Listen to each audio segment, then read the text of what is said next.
From the broadcast plaza and teleport, it is the Rick and Bubba show, and we are stoked. We are fired up. We've been anticipating hanging out with Mike Rowe, and Mike Rowe joins us on the Rick and Bubba show. Mike, your debut on the Rick and Bubba show. I am at your disposal. I have no idea what's going to happen, but if I were really in a proper seat, suffice it to say, I'd be on the edge of it. Mike, I know that you have over on your list of things to accomplish before your earthly death. You can now check off appearing on Rick and Bubba. Full disclosure, guys, I can't believe it's the first time I've been on. I've heard you before, and there's somewhere in the reptilian part of my brain, I actually have a memory of us doing this before, but it must have been just a hallucination, or perhaps an unfulfilled wish. Either way. Mike, we see you a lot. Happened. I mean, you're one of the most recognizable faces and voices. I mean, you've been on TV, you've been on some very successful shows, you've done commercials. I mean, we all feel like we know you. I was going to say this, Mike, and I just want to prepare you for this discomfort. When you do what we do for a living, radio is and we're all doing the streaming and the YouTube and all that, but at the heart of this, it's a radio show. And the radio is a different medium, and there's a connection with it that is personal, as you know, that is unlike anything else. And people come up and say, I feel like I know you, but I understand that I don't. This is how they must feel because, like Bubba said, I feel like I know you, but you don't know me. And I'm thinking to myself, and when this interview is over, the delusion will be at 10 max. I will think, Mike Rowe and I, we're buddies. I mean, we connect. We may hang out at the lake. Well, look, guys, I mean, in a way, that's what you get paid to do. You know, you're fostering a relationship with your listeners, and you want your listeners to believe they know you. And the thing about radio that I love, like podcasting as well, they get a chance to fill in the blanks, right? They don't get to see every single thing. They're not actually there in the room, so their imagination has to do something. TV is a different deal. You know, we don't ask people to imagine very much when we watch television. So in a way, it makes it a lot harder. But to your bigger point, if people feel like they know you and they actually do know you, then your job, whether it's in front of the camera or behind the mic, man, it gets a lot easier. No doubt. I got a lot of buddies in Hollywood who got famous playing a character, and today they're miserable because they can't walk down the street without people saying, "Oh, it's George from Seinfeld," or it's Captain Kirk. No, not really. It's William Shatner, right? Right. So if you're lucky enough to have a career where people think they know you and they actually do, then you kind of win. That's right. Well, we love what you've been doing for a long time. And I was thinking about what if the first time when you did the Dirty Jobs thing, what if we couldn't see it? What if all we could was hear it? What we would have in our minds, believe it or not. There was times I didn't want to see it. Yeah, I didn't want to see it. And I, you think to yourself, like, for instance, we brought up, we won't go down this road, but, I often wonder when Ned Beatty read about his role in Deliverance, how he went ahead and said, "I'm in." But shouldn't you just say no? Yeah, but when they when they I can just see his agent. Good news, you're in with Burt Reynolds. But before you agree to this, I need you to turn to page 17. Yeah, and just glance over there. You just take a look at this. But anyway, when this was proposed to you, I mean, you're a blue collar guy, and we'll talk about it. I know we don't have a lot of time about how we've lost the trade industry. We need people to take a trade. I love what you're doing about that. These jobs they pay well. We need this, and sometimes it's a better option for a lot of Americans versus wasting time at a university with a degree that's not going to help them. But anyway, when this was proposed to you, I mean, you said yes, and I've seen some of the situations that you put yourself in. And I mean, was there ever any episode of either somebody's got to do it or the world's dirtiest jobs where you said, guys, I got to tell you, I don't think I'm going to do that. Mm-hmm.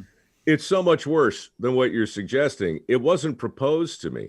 I actually sold the idea to Discovery back in 2003. And I didn't do it because I was looking for a show or a hit or a franchise or anything like that. I did it because my mother called me. I was working for CBS at the time, hosting a terrible show called Evening Magazine that aired after the evening news up here in San Francisco. And my mom called to say, "Michael, you know what? Your grandfather, who's 91 at this point, this was back in 2001. She said he's 91 years old. He's not gonna live forever. This guy, by the way, built the house I was born in without a blueprint. Wow. Dropped out of school in the 7th grade, was a steam fitter, pipe fitter, mechanic, architect, just a master tradesman. She said, he's not going to live forever. Wouldn't it be great if before he died, he could turn on the TV and see you doing something that looked like work? And I was like, oh, you're killing me. But she was right. So the next day I went into a sewer with my cameraman and did a profile on a sewer inspector. And I got that hot mess on the air a couple nights later on CBS. And half the people who watched it threw up in their mouths, and the other half wrote letters saying, man, you got to meet my brother, my uncle, my cousin, my sister, my mom, my dad. Wait till you see what they do. And that's how Dirty Jobs started. It was a complete accident, and I sold the idea as 3 one-hour specials to get my mother off my back and please my grandfather. Wow. But the letters kept coming, and the next thing you knew, that show was on in 180 countries. 35 different shows have evolved out of Dirty Jobs to this day. It became something way beyond anything I ever imagined. But in the midst of all that, I did start the foundation you talked about. It's called Mike Rowe Works, and we give away work ethic scholarships, $1 million every year to kids who want to learn a skill that's in demand. So, when the dust settles, I feel great about that show. I feel great about that call from my mom, and I feel really good about the foundation that's still working today. Somebody's got to do it. So now this is rolling, and it's not. I mean, a lot of you were first like, well, we know about this show. I know you do, but it's now officially going to be on PureFlix. So if you already have PureFlix, and a lot of us already have it, so it was great to know this has been added. Tell us about this deal that you entered into with PureFlix with Somebody's Got to Do It, and explain the show if somebody hasn't seen it. Well, back in 2012, we finally finished the 330 job. I'd shot in every state multiple times, and honestly, I was just beat to heck and tired, and I just needed a break. But a year later, I missed it, and I thought, well, how can we do the same kind of show without focusing just on, a sewer or an exploding toilet or some misadventure in animal husbandry, all of which I love. Right? I just thought maybe there's another way to do this. So Somebody's Got to Do It. In the same way that Dirty Jobs was a look at people who do dirty jobs, Somebody's Got to Do It was a look at people who just wake up agitated because the world's not the way they want it, people who've got an idea for a better mousetrap, people who are on a mission, everybody knows those kinds of people. So I did 64 half hours for CNN of all people back in 2014.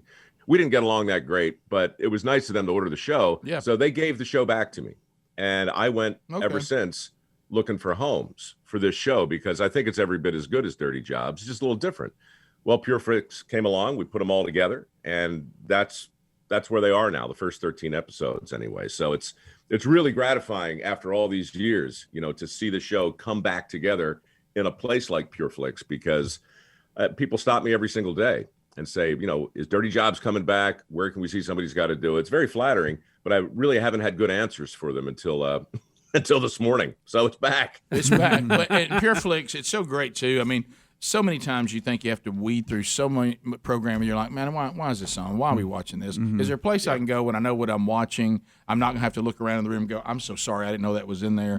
Is there, and so these when you go there, you know what you're getting. And if you want this and you don't have PureFlix, I would encourage you to do that. It's a great streaming app.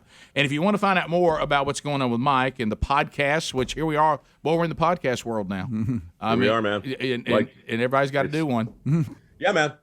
Look, 5 years ago, I just started messing around because for that exact reason, I felt weird not doing one. Right. And luckily that thing hit too. So I'm plenty busy here in my old age and having a ball still. But you're right, man.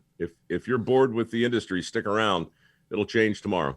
MikeRowe.com. Everything that you need to know about that. 6 Degrees with Mike Rowe on Discovery Plus. His podcast, The Way I Heard It with Mike Rowe. And now, Somebody's Got to Do It. Now on PureFlix. You can find that too by going to pureflix.com/Mike. Mike, I know you've done a lot of things on Earth. I hope you get a chance maybe to be shot into space or something. Yeah. We're doing that now. Those opportunities are there now. Yeah.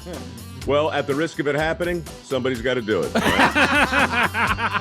We want to get you back on, Mike. We still got a lot of questions. Yeah, Let's talk about your career. Let's do that again. Anytime. Thanks, Mike. I appreciate it. Thank you so much. Thanks, fellas. Be well. It's official, I think, that Mike and I are friends now. Yep, we're buddies with Mike Rowe. Hey, Mike. Rick and Bubba, Rick and Bubba.